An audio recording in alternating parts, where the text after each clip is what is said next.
नमस्कार। आज मु फकीरमोहन सेनापति विषय रे दुई पद कहबी। तेबे चलंतु शुणिबा। भाषा साहित्यर बरपुत्र हे फकीरमोहन तुमे, तुमको हराई उत्कल जननी गुमुरी रदन करे। जाति पाई तुमे दिन राति चिंती क्षीण करिथिल प्राण, विश्व दरबारे आंकिथिल तुमे ए जातिर मानचित्र।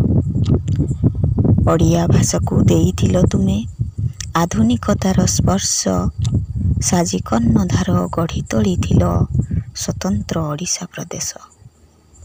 कलम मुनरे जीवन्यास देल केते गल्प साहित्य उपन्यास, केबे रामचंद्र मंगराज, पुणी केबे डाकमुंशी गल्प, पुणी केबे लो रेब लो निया लो चुलीर डाकरे सजाग होई उठुथिला ए ओडिया समाज।